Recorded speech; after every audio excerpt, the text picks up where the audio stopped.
What are you charged with? That's a really good question. I'm charged with being the head of an organized criminal group, which is in charge of recruiting girls to make TikTok videos to steal the money from the TikTok views.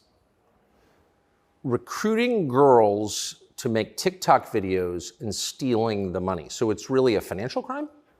It looks that way, and it's very interesting because the girls who they've identified to add to the file are saying that we're not victims of anything and this isn't true. But the state believes it's true, and the state thinks that I, as a 35-year-old man, woke up. I was already extremely financially successful. I was already a father. I was already very well known. I had no financial motivation. I have no criminal record. It's not my personality profile, but I woke up at the age of 35 and decided to make girls do TikTok to enrich myself with the pennies that I would earn from TikTok views. So in the United States, I think the belief is that you were charged with human trafficking. Yeah, that's human trafficking, because what you do is you force a girl to work against her will for financial gain. That's human trafficking. And their justification for this is that girls do TikTok. Some girls I know who they've found who say they're not victims have TikTok accounts. How do you force someone to do TikTok videos? I guess the prosecutor is going to have to explain that, isn't he? It's a very interesting scenario I'm in, and I'm inside of Romania, so I have to show a degree of respect to the Romanian judicial system.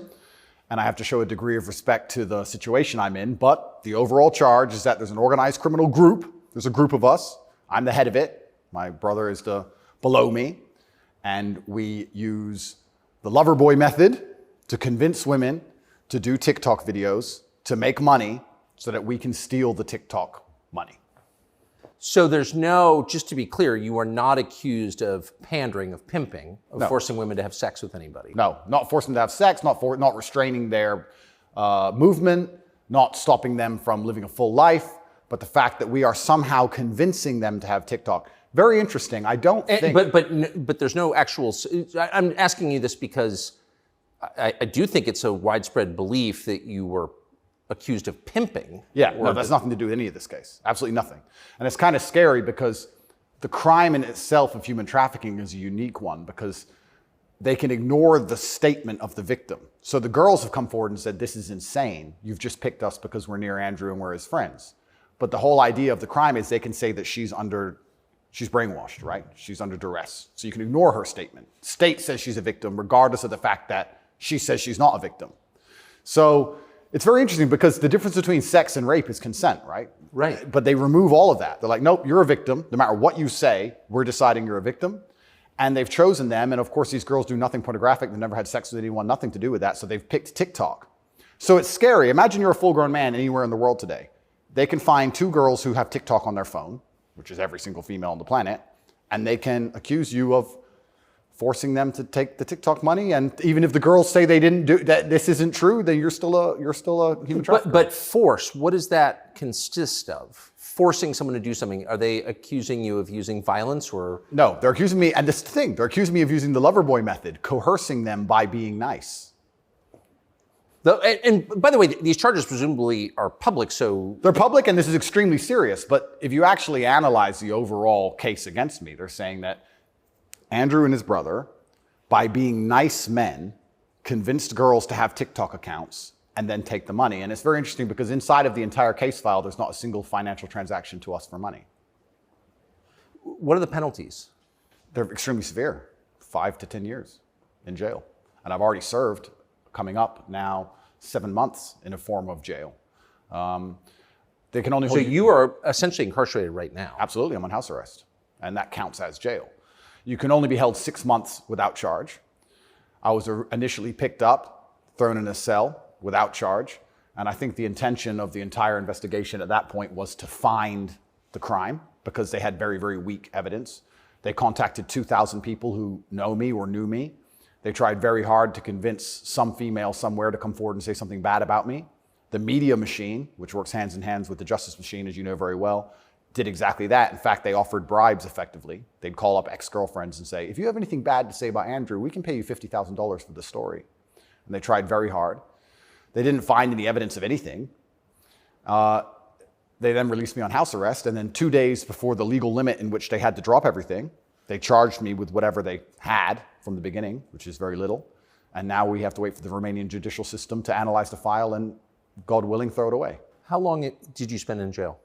I was in jail for 92 days in a Romanian jail cell. What was that like? It was certainly an interesting experience. I won't lie and say it was easy. It was certainly very difficult. The uncertainty of it.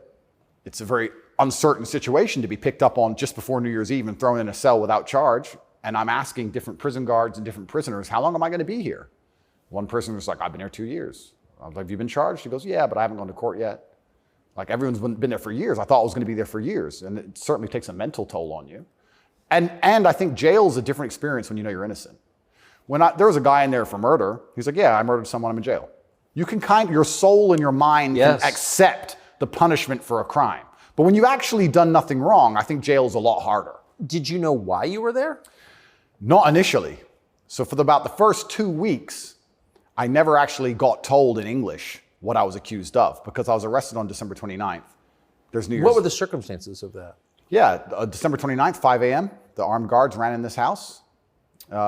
They spent all day searching the entire house. They're very interested in electronics, as most federal agencies are. And then they took me that evening and said, we're going to go and put you in jail for 24 hours. And after 24 hours, you see a judge, and the judge will decide if you stay in jail. And the judge decided I should stay in jail. What did you do? I mean, who'd you call? I had a lawyer, and my lawyer came and he said, we need to analyze the case file. We need to see what they have against you. You're being accused of human trafficking. I was like, human trafficking? That's insane. Who? When? What? I went to jail, and then I was given all this paper in Romanian. I don't speak Romanian, although I live here. And then I was waiting for the translation. So I think it's about 2 weeks before I finally got the papers in English to understand why I was in a jail cell. And then I really understood how insane the accusations were. What is human trafficking? Yeah, so the overall, my understanding of it, they're saying that human trafficking is when you convince a woman to do something she doesn't want to do for financial gain. And there's different methods you can do that. You can do that through force, and you can also do that through emotional coercion. I think most people, just speaking from the American perspective, most people believe that human trafficking is effectively slavery, selling human beings. That's what I believe as well. Absolutely. And this is the thing that's so interesting. When you finally end up the enemy of the matrix and they use the legal system as a weapon to punish you for having an opinion, you realize how subjective the law is, right? Because it can be a weapon. When you have something subjective, you can just pick and choose. So if they sit and say, human trafficking is a woman doing something for financial gain against her will via emotional coercion. Well, he knows these two girls, they have TikTok accounts. Emotional coercion? Convincing her. That's what I'm accused of, because they have no proof of me doing anything wrong. So they said, he's convinced these girls to do TikTok for money. The girls have said, this is not true. And the state is denying their statement, saying, no, you're brainwashed. It is true. And I went to jail.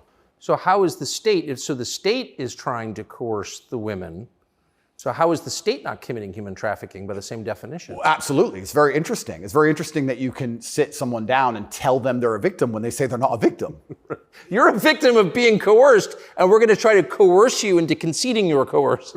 Exactly. It's a very interesting scenario. And okay. Yeah, and it's a very interesting scenario. And it's up until this point, no judge has looked at the evidence of the case. So up until this point, I've been to court a bunch of times. But the only reason I was in court was to discuss my preventative detention. So under Romanian law, if you being free can impede the investigation, you should stay in jail. So the judge agreed that, yeah, maybe if he's free, he can damage this investigation because they're trying very hard to get something on this guy. So I've done a bunch of jail time. And now it just begins. The judge is going to look at the case. And like I said, God willing, I still have enough faith in the Romanian judicial system that she's going to look at this and go, this is not a crime. You're aware of the media coverage of this, however. So you're in jail for 90 days or more, and the rest of the world is talking about you. Do you know what they're saying? They're saying very heinous things, and I would hate to come across as a conspiracy theorist, Tucker, but I kind of have a feeling that this might be something to do with my influence and an attempt to slander my name. Perhaps I'm crazy. But the fact that they chose such a heinous crime, and they reported it so heavily, and they won't shut up and keep repeating basically a slander attack day after day after day. Also considering the fact that other people who genuinely commit heinous crimes have far more favorable press coverage. I don't want you to think I'm a conspiracy theorist. Please, Tucker, I would hate for you to come here and call me crazy. Yeah. But something very strange about it, and I think when Jeffrey Epstein's friends call you immoral? Yeah. The goal of it is certainly to slander my name, and I like to see it as a litmus test. I like to see it as an intelligence test. Anybody who wakes up and looks at me and goes, he's a human trafficker because of TikTok, they're fully gone. So, but from the West, just to defend the average news consumer in the West. Sure. Andrew Tate, kind of an outlaw. Yep. Lives in some palace in Romania, wherever that is. Yep. And Romania sounds like the kind of place where human trafficking is like the main industry. A lot of it happens here. That's what's so crazy about it, right? What's so crazy is if they really wanted to find a human trafficker, I think they could probably do it quite easily. But they managed to get me. That's certainly the perception. But it's one of those charges that kind of sells itself. Oh, absolutely. And it doesn't matter if you're found guilty or not, right? You're a human trafficker forever. And but I do think that public consciousness is changing. I think with things like there's been some very large court cases recently involving some very famous people in which women were caught lying, trying to slander men's names for rape and these kinds of things. And I don't think people believe it anymore. But that scares me to a degree, because I think that the typical weapon, the standardized playbook, is now failing, and I don't know what the new playbook's going to be. It's almost like better the devil you know. You're too famous, you're too successful, we don't like you. Call him a rapist or a human trafficker, put him all over the news, slander his name, try and wreck his life. Now that nobody believes it, what's the next move? What are they going to try next?